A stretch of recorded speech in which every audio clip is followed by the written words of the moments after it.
여러분, 이 평범해 보이는 완두콩 안에 인류 최대의 생물학적 미스터리, 그러니까 우리는 어떻게 부모를 닮는가에 대한 단서가 숨어져 있다면 어떠세요?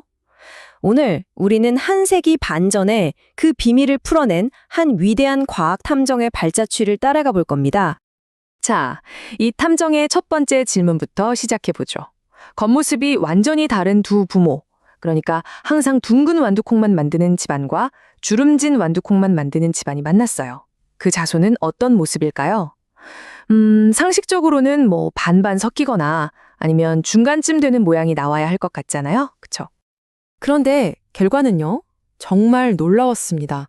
마치 주름진 완두는 아예 없었던 것처럼 태어난 완두콩이 전부 단 하나의 예외도 없이 둥근 모양이었던 거예요. 와, 우리의 첫 번째 추리는 그냥 보기 좋게 빗나간 거죠. 바로 이 지점에서 사건은 미궁 속으로 빠져듭니다. 아니, 그럼 주름진 완두의 특징은 대체 어디로 증발이라도 한 걸까요? 이건 그냥 단순한 실종 사건이 아니에요. 우리가 알던 유전 법칙, 그 상식을 완전히 뒤흔드는 거대한 미스터리의 시작인 겁니다.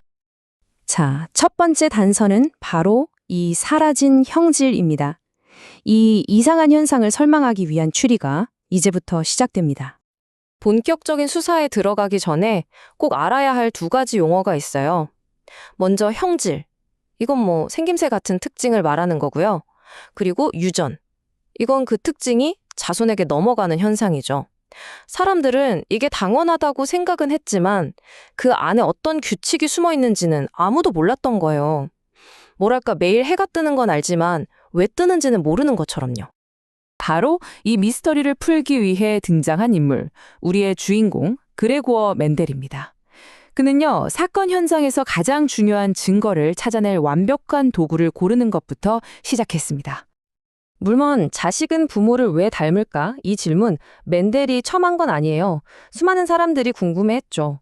하지만 멘델이 정말 위대한 건요, 질문 자체가 아니라 그 답을 찾아가는 방식에 있었습니다. 그는 과학을 그냥 지켜보는 관찰에서 아주 엄격한 실험과 수학의 영역으로 끌어올린 최초의 인물 중 한 명이었던 거죠. 그의 천재적인 첫 수가 뭐였냐면 바로 실험 대상으로 완두콩을 골랐다는 거예요. 아니, 왜 하필 완두콩이었을까요?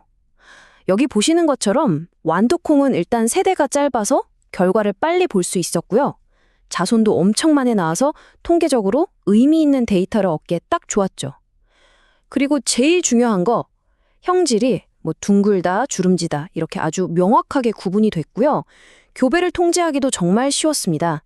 이건 탐정이 완벽하게 통제된 실험실을 세운 거나 마찬가지였어요. 자, 이제 멘델이 수년에 걸쳐서 수행했던 그 끈질긴 잠복 수사, 바로 교배 실험 과정을 한번 따라가 보겠습니다. 여기서 아주 결정적인 증거가 나오거든요. 모든 과학 수사의 기본은 통제잖아요.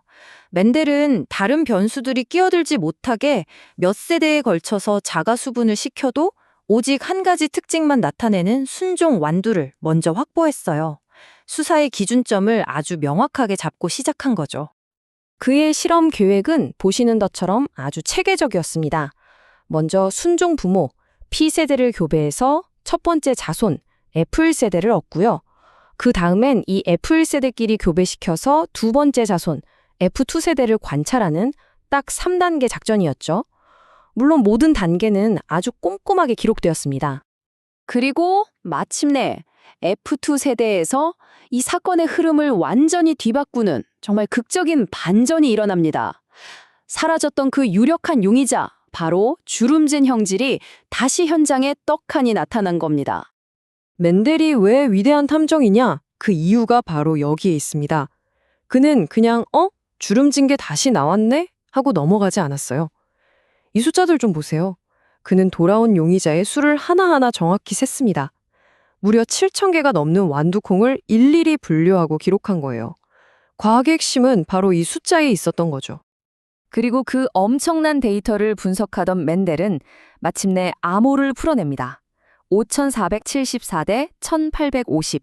이 복잡해 보이는 숫자들 속에 정말 놀랍도록 단순하고 아름다운 규칙이 숨어 있었던 겁니다. 바로 3대 1. 이건 절대 우연이 아니었어요. 유전의 법칙이 보내는 명백한 신호였죠. 3대1. 이 숫자가 바로 미스터리의 문을 여는 마스터키였습니다. 멘델은 이 단서를 가지고 눈에 보이지 않는 유전 세계를 지배하는 첫 번째 원리, 우열의 원리를 추리해냅니다. 그의 추리는 이랬습니다. 만약에 형제를 결정하는 정보가 부모에게서 하나씩, 그래서 총 한 쌍으로 전달된다면 어떨까? 와, 이건 당시로서는 정말 상상도 하기 힘든 엄청나게 혁명적인 생각이었어요. 눈에 보이지도 않는 유전인자라는 개념을 처음으로 세상에 내놓은 순간이었죠. 이 가설을 증명하려면 우리가 두 가지를 구분해서 생각해야 해요. 겉으로 보이는 모습, 이걸 표현형이라고 하고요. 그 모습을 결정하는 내부의 설계도, 이걸 유전자형이라고 합니다. 뭐랄까, 책 표지랑 책 내용을 구분하는 거랑 똑같아요. 겉모습이 똑같다고 해서 속까지 같으리란 법은 없는 거니까요. 드디어 사라진 형질 미스터리의 전말이 밝혀집니다. 주름진 형질은요, 사라진 게 아니었어요.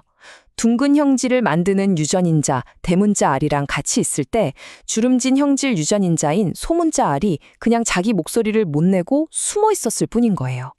둥근 형질이 주름진 형질을 꽉 누르고 있었던 거죠.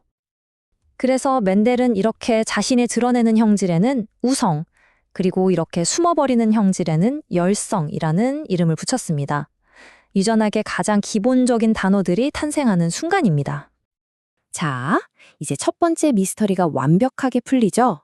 순종 둥근 완두 RR과 순종 주름진 완두 스몰 RR 사이에서 태어난 F1 세대는 유전자형이 전무 RR이 될 수밖에 없어요. 그러니까 겉으로 보기엔 표현형 모두 둥글지만 그 속에는 유전자형, 주름진 유전자를 다들 하나씩 숨기고 있었던 겁니다. 그리고 F2 세대에서 주름진 완두가 다시 나타났다는 건 숨어있던 R 유전자들끼리 다시 만났다는 결정적인 증거가 되는 거죠. 멘델이 계산해보니까 이 유전자들이 다시 만나서 주름진 완두, RR이 될 확률이랑 둥근 완두, RR 또는 RR이 될 확률의 비율이 바로 정확하게 3대 1이었던 거예요. 모든 퍼즐 조각이 완벽하게 딱 들어맞은 거죠.